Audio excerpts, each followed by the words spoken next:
Hey guys, what's up? Mike here. Today I got something special. Not really special because it's my first video, but yeah, this is my first video on this channel, and I'm going to start off with the Boku no Hero Academia review of chapter 125 that just came out today, February 2nd.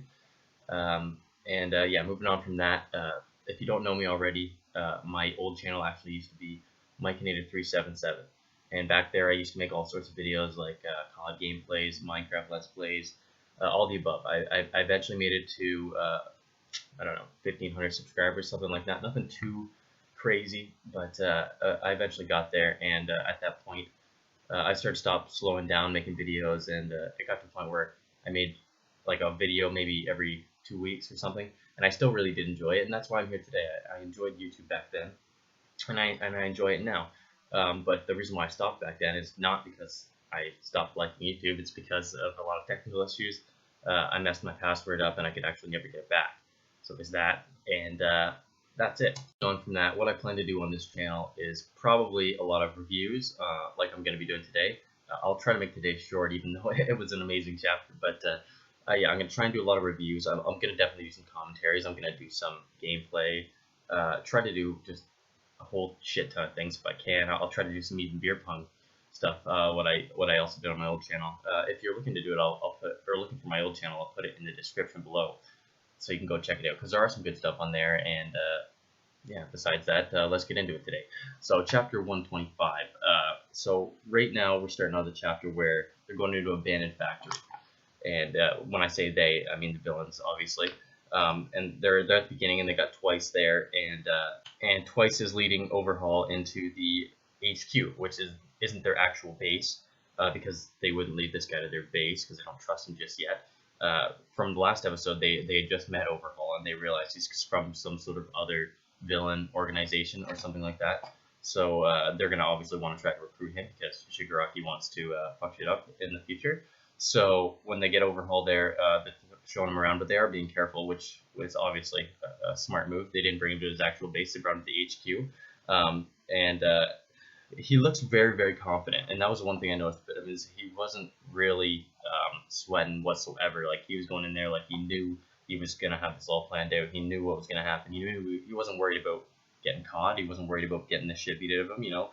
So I thought that was interesting. And obviously, it gets explained later in the chapter.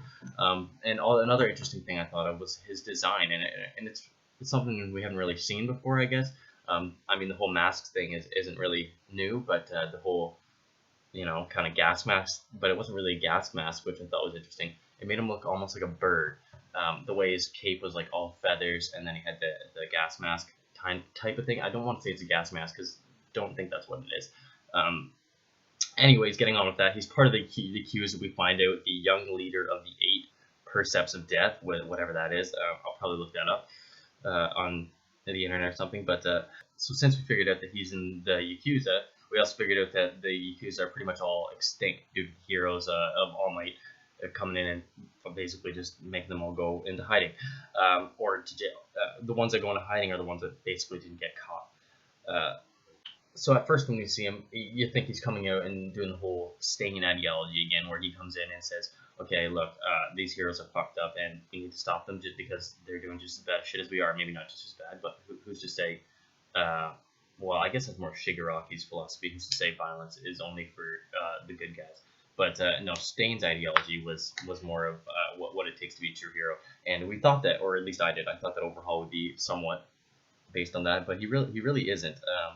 He comes up and he realizes, or we realize, that he came out of hiding because of not All Might's death or retirement, but actually All for One.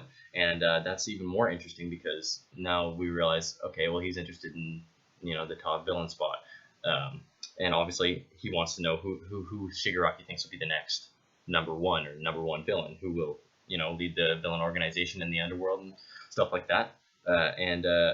We find out that Overhaul thinks it should be him, not Shiguraki himself, because he comes into the villain organization. He says he's got a plan, and he realizes that Shiguraki doesn't have a plan, and it's kind of obvious that he's actually been watching Shiguraki in the past. He realizes, he names off 3 specific pawns that Shiguraki thought, that he thought were very, very useful, or could have been first-class pawns. Like, one, the guy who Izuku fought, very, very strong guy who Izuku had used literally all for one times a million to beat him. I mean, that for right there on its own shows that he's crazy good. He could have been so much better than being defeated by Izuku at that state. Along with the tooth guy who made his tooth crazy long and could do anything with that. I mean, that was incredible. That skill was just unbeatable. And so the fact that Shiguraki wasn't able to fully control his pawns back in the day, even though they were so useful, proves that he just didn't have what it takes back then.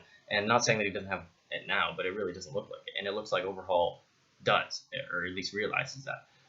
Now that we're halfway through this chapter, I just want to discuss my thoughts on Overhaul's quirk at this point.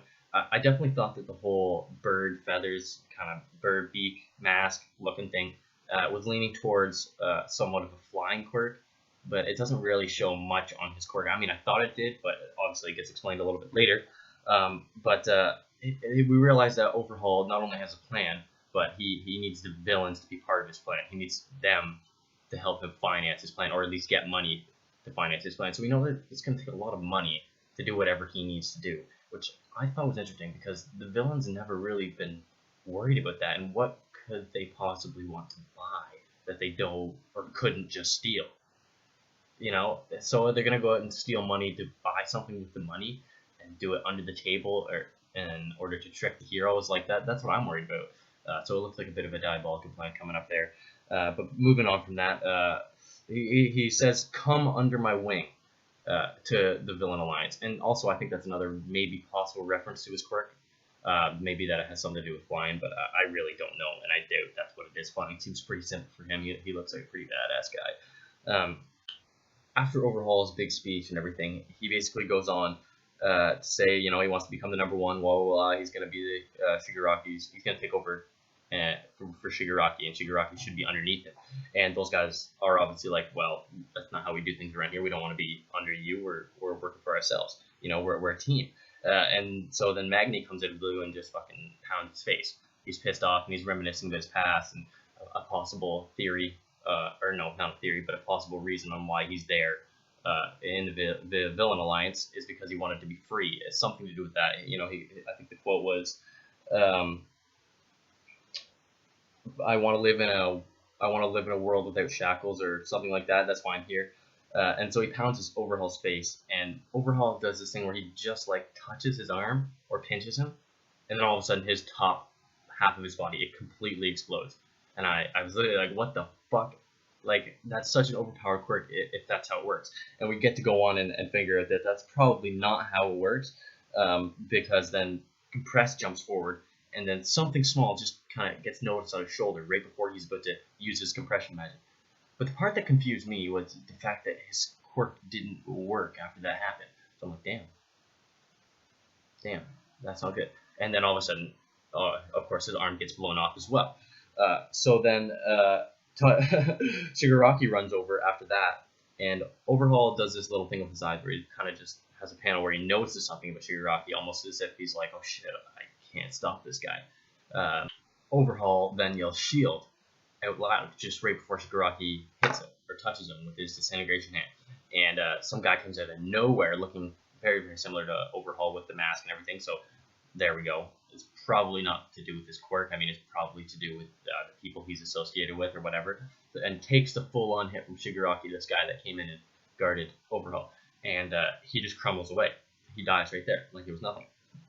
And I was actually pretty shocked at that he was just willing to sacrifice his guy because he realized, oh shit, Shiguraki's got some juice, right? He's got some movement. So that was something else there. And then in this panel was actually really cool because all of the guys from Overhaul's side burst through the wall, and they all looked like they're very, very cool quirks. The one was huge. He looked like some sort of like giant Hulk dude or whatever, and the other was like in a cave floating. He looked like a compression on the villain team, which I thought was interesting. And then the other guy was like in a white cloak, and he had a gun in his hand, and he said something about fast acting, like sorry, but it worked, right? And so that was the point where I realized, okay, well, it probably wasn't Overhaul's quirk that was blowing these guys completely up, the upper half of their body or compression's arm. It was probably this guy's quirk that has something to do with his gun.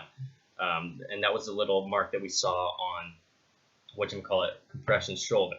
And so his quirk has something to do with, being able to shoot somebody and deactivate their quirk, maybe even blowing up a certain part of their body from a distance like that seems pretty crazy. And it could have some sort of combination with Overhaul's quirk. We don't know for sure yet, but I do think that these new squad of villains, the Yakuza or the hidden Yakuza, they're definitely going to be a big player and very interesting in the upcoming chapters. There is one thing I actually wanted to add on about Overhaul's abilities, whether or not he's actually using them or whether or not it's his guy with the gun or not. So basically, the fact that Overhaul had to use not only the guy with the gun to protect him, supposedly, but supposedly to blow up Magni and blow off Compression's arm. Not only did he do that, but he also had one of his own members die so that Shiguraki would not hurt him. So that makes me think, well, first of all, why wouldn't he use his quirk in that situation? And second of all, does that mean that he might not even have a quirk and he's just that good of a leader that these guys will all follow him because of his commanding skills rather than his ability to actually fight? And that would be a really interesting twist to actually see a powerful character without a quirk, which we have not seen before. So I'm looking forward to see how that turns out and how Izuku might even react to that when he eventually meets Overhaul. So after this big climax of all of Overhaul's people coming in and basically just doing a standoff with the villain alliance, they're kind of just like, all right, let's just call this off. We've got one of our guys dead, and yeah, whatever. Your guy's got an arm off. I mean, whatever. See ya. We're heading out of here. But if you change your mind, hit me up. Here's my business card. And so he tosses Shiguraki's business card and says, hey, when you clear your head, you may call. And Shiguraki's probably just like, fuck you at the time, but he will eventually give him a call if he's a smart guy, which we know for a fact Shigaraki is not stupid. He's intelligent. He's obviously going to team up with these guys at one point. He knows that he shouldn't be fighting with them, because Atoma says straight up, like, yo, I can still stab them, like, let me at him. And he's like, no, don't. So he knows that he shouldn't be fucking around with other villains. The main villain or the main enemy here are the heroes for them. So he is smart on that level. And to end the chapter, we then just get the transition back to All Might and Izuku, right? Or not, sorry, All Might and Izuku and Miorio, or whatever his name is, the guy with the phasing quirk. They're side by side, and All Might's ready to talk to them about, like, who knows what. But it is pretty interesting because we all think that, or at least I think that Phase guy with the phasing quirk, he was going to be All Might's original pick for a one for all. So I think that's going to be an interesting discussion, just basically talking about that maybe. And I wonder if he knows that he was going to be chosen, or he probably doesn't, because obviously All for One is pretty big, or One for All is a pretty big secret. So there's that. Anyways, anybody who actually made it this far, thank you for watching my first video. It's not going to be anything special, just this review. I'm glad you guys watched, and if you liked it, subscribe. I'll be putting out some more videos later this week if I can. Oh, and one more thing I forgot to mention to you guys. Sorry for the shitty quality of this video. Obviously, I'm on my webcam right now, but I'll be working on getting a camera very soon. I actually have one already. I just got to get it to the location I'm at, and I'll be working on a mic as well. So thanks again for watching. It's been great. Talk to you later. Peace.